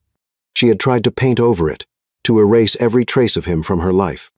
But every time she picked up a brush, she remembered the way he had looked at her while they worked together, the way he had made her feel loved. Her phone rang. "Daniel again." "What do you want?" she answered. "I want to see you," he said, his voice gentler than she'd heard it in years. "I want to talk." "We have nothing to talk about." "We have everything to talk about, Samantha. I know I hurt you. I know I made terrible mistakes. But I also know that watching you destroy yourself over another man is killing me." "You don't get to care about my pain," Samantha said sharply. "You lost that right when you cheated on me." "I know I don't deserve your forgiveness," Daniel said quietly, "but I need you to know something. I've been sober for 3 months. I've been in therapy. I've been trying to understand why I threw away the best thing that ever happened to me." Samantha was quiet, surprised by his honesty. "The truth is, I was scared," Daniel continued. "Scared of how much I needed you. Scared of not being worthy of you. So I sabotaged it before you could leave me. I know that's not an excuse, but it's the truth. Why are you telling me this now?" Because I see you making the same mistake I did. You're so afraid of being hurt that you're pushing away the man who loves you. Nathan lied to me about everything, Samantha said. I lied to you too, Daniel said. I lied every time I said I was working late when I was with another woman. I lied when I said I loved you while I was destroying our marriage. At least he lied because he was afraid of losing you. I lied because I was afraid of keeping you. Samantha felt tears streaming down her face. I don't know how to trust anyone anymore. Then, don't trust me, Daniel said. Don't trust him. But don't give up on the possibility of love because two men were too scared to deserve you. After she hung up, Samantha sat in her apartment. Surrounded by memories of Nathan, she had loved him completely, honestly, with every fiber of her being, and he had lied to her about everything that mattered. But late at night, when she couldn't sleep, she found herself remembering the way he had looked at her, the way he had touched her, the way he had made her feel like the most precious thing in the world. Those moments had felt real, even if everything else was a lie. Had they been real, or had she just been a gullible fool, blinded by loneliness and desperation? The next morning, Samantha's assistant knocked on her office door. There's someone here to see you, Lauren said, her voice strange. She says it's about a job opportunity. The woman who walked into Samantha's office was impeccably dressed, with silver hair and kind eyes. She looked like money, but not the cold, calculating kind that Samantha had learned to fear. Miss Evans, the woman said, extending her hand. I'm Margaret Thompson, director of the Samantha Evans Foundation for Women's Legal Aid. Samantha stared at her. I'm sorry. What? The foundation, Margaret repeated. We've been trying to reach you for weeks. We have a very generous donor who wants to fund a legal clinic in your name. I don't understand, Samantha said, her mind reeling. What foundation? What donor? The donor wishes to remain anonymous, Margaret said, pulling out a thick folder. But they've provided $50 million to start a legal aid clinic, exactly like the one you described in your interview with Denver Legal magazine. Samantha felt the world tilt around her. $50 million? Yes. The donor was very specific about wanting to honor your work, your dedication to helping women who can't afford legal representation. Samantha's hands were shaking as she opened the folder. Inside were incorporation papers, building contracts, hiring agreements, everything needed to start the clinic she had always dreamed of. Who is the donor? She asked, though she already knew. I'm afraid I can't tell you that, Margaret said. But I can tell you that they believe deeply in your mission, and they want nothing in return except to see you succeed. Samantha stared at the papers, her vision blurring with tears. Even after everything, even after she had walked away from him, Nathan was still trying to take care of her, still trying to make her dreams come true. I can't accept this, she said, her voice breaking. Why not? Margaret asked, genuinely confused. This is everything you've ever wanted. Because it's not real, Samantha said, pushing the folder away. It's just another lie, another manipulation. Miss Evans, Margaret said gently, I don't know what happened between you and the donor, but I can tell you that this foundation is real. The money is real. The opportunity to help thousands of women is real. Samantha looked at the papers again, her heart breaking. This was everything she had ever wanted, handed to her on a silver platter, but it came from the man who had lied to her about everything, and accepting it would mean accepting that their relationship had been built on deception. I need time to think, she said finally. Of course, Margaret said, standing up. But please don't take too long. There are women out there who need your help. After Margaret left, Samantha sat in her office, staring at the folder. Inside those papers was the chance to help thousands of women, to make a real difference in the world. But it also represented everything she had lost, the dreams she had shared with Nathan, the future they had planned together. Could she accept his money without accepting his lies? Could she separate the gift from the giver? Or would taking his money mean admitting that she had been wrong to walk away? 3 months of heartbreak had taught her one thing. Love was more complicated than she had ever imagined, and sometimes the people who hurt you most were the ones who loved you best. But was love enough to overcome betrayal? Was forgiveness possible when the wound was still bleeding? As Samantha sat in her office, surrounded by the evidence of Nathan's love and his deception, she realized that she was about to make the most important decision of her life. Accept the foundation and risk, opening her heart to the man who had shattered it. or reject it and lose the chance to fulfill her life's work. Either way, she would have to decide whether love was worth the risk of being hurt again, whether Nathan deserved a second chance, whether she deserved to be happy, even if it meant forgiving the unforgivable. The folder sat on her desk like a challenge. And Samantha Evans, the woman who had never backed down from a fight, found herself facing the biggest battle of her life, the battle for her own heart. Chapter 10. The Queen Reclaims Her Kingdom. Samantha had never believed in second chances until she spent 3 weeks watching her mother die and, in those final days, heard truths that changed everything. "I've been thinking about that young man of yours," her mother said one afternoon, her voice weak but her eyes sharp. "The one who lied to you." Samantha stiffened. "I don't want to talk about Nathan." "I know you don't, but I need to." Her mother struggled to sit up. "Because I see myself in you, baby. I see the same pride, the same fear. It's not the same thing, Mama. Isn't it?" Her mother's eyes filled with tears. "I never told you the whole truth about Charles Rutherford." Samantha's heart clenched. "What truth?" "He didn't leave because you were too dark," her mother said, her voice breaking. "He left because I was too scared to forgive him." "What do you mean?" "When his friends made those awful comments about you, Charles was furious. He defended us, cut those people out of his life. But I was so hurt, so angry, that I couldn't see past my own pain. I told him that if he really loved us, he would have protected us from ever hearing those words." Samantha felt the world shift. "But he tried to make it right. He wanted to marry me, adopt you legally, make you his daughter in every way that mattered. But I was so afraid of being hurt again that I pushed him away first. Mama, for 2 years, he tried to come back. He called, he wrote, he sent money for your education. But I was too proud to answer, too scared to trust that he really meant it when he said he loved us." Her mother gripped Samantha's hand. "I threw away the love of my life because I was afraid of being vulnerable." Samantha felt tears streaming down her face. "Why are you telling me this now?" "Because I don't want you to make the same mistake I did. I don't want you to spend 30 years alone, wondering what if." Her mother's voice grew urgent. "That young man of yours, he lied about money, not about love, just like I lied about why Charles left. We both let fear make us stupid. I don't know how to forgive him. You start by admitting you're scared. Then you decide if love is worth the risk of being hurt again."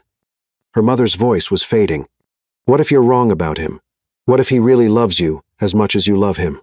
Her mother died 2 days later, and Samantha sat by her bedside, holding her hand and finally understanding the weight of regret. Her mother had lived 30 years alone and died, wishing she'd been brave enough to trust love. Samantha didn't want to live with that same regret. 3 days later, Samantha stood outside the Brooks Technologies building, her heart pounding like a drum. She had been standing there for 20 minutes, trying to work up the courage to go inside. The foundation paperwork was in her bag, signed and ready to be filed.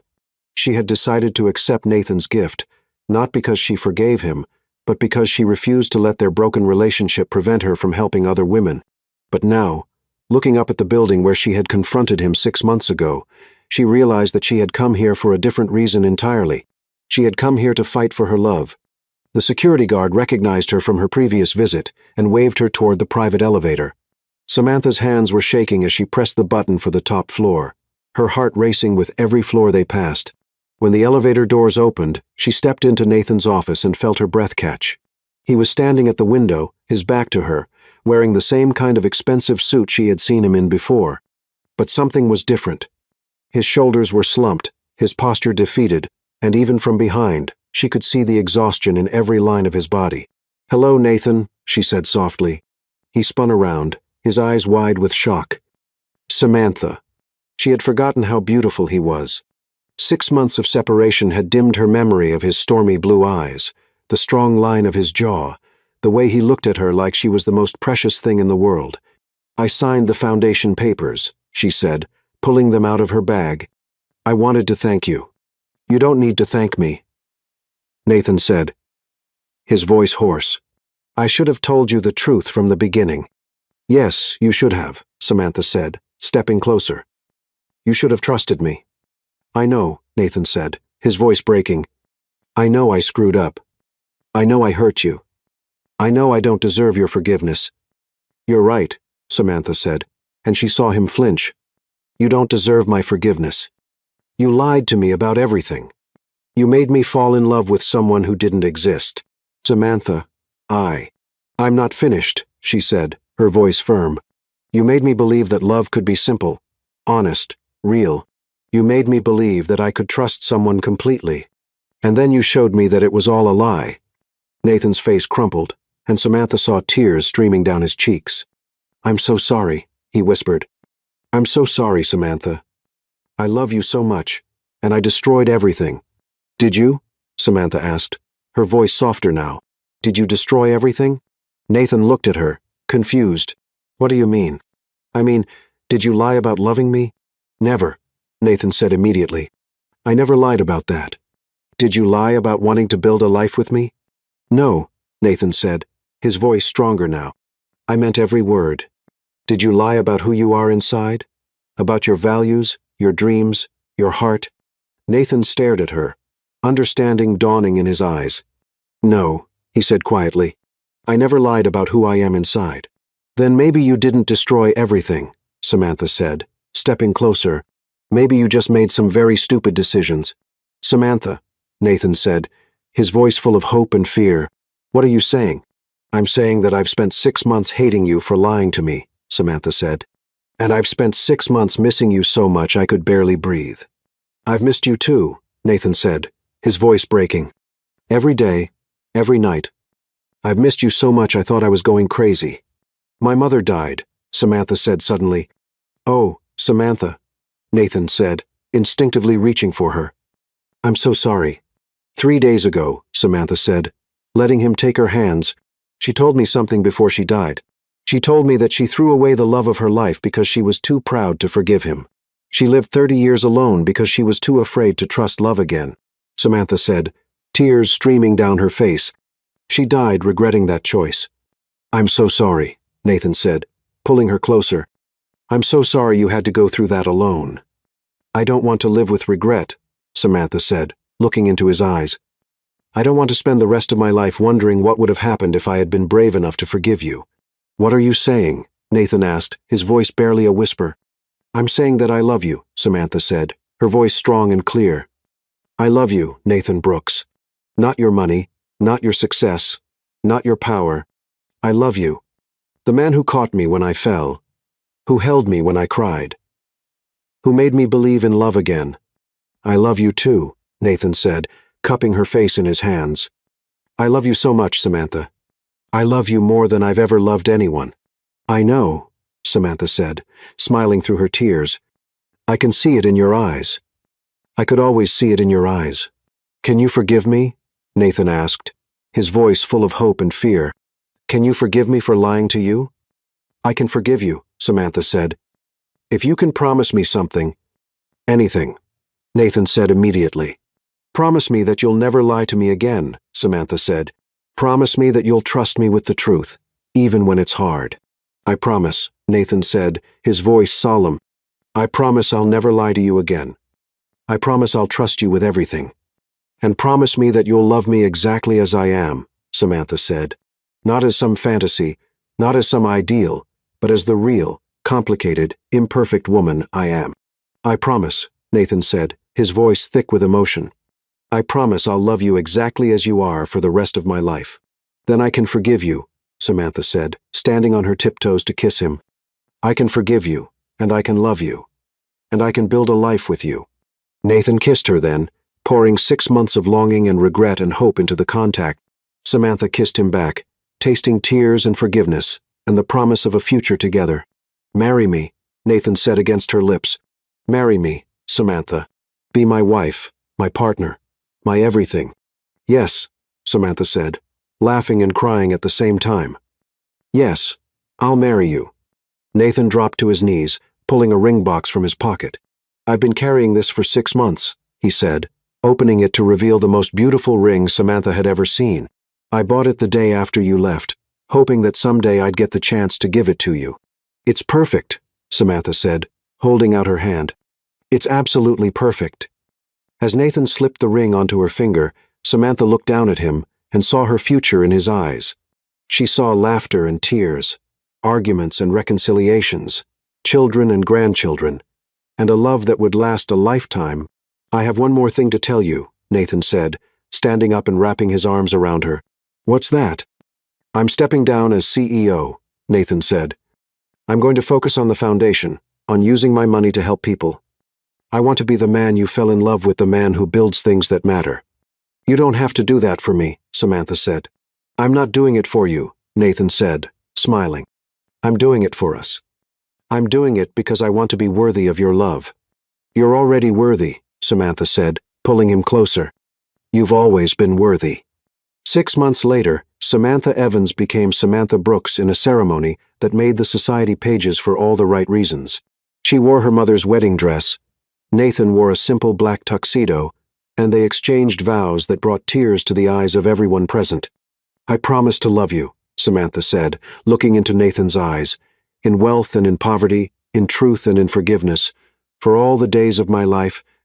I promise to love you, Nathan replied, honestly and completely, with everything I have and everything I am, for all the days of my life. As they kissed to seal their marriage, Samantha caught sight of Daniel in the crowd. Her ex-husband was watching them with an expression of regret and resignation, finally understanding that he had lost his queen to a man who knew how to treasure her. But Samantha didn't spare him more than a glance.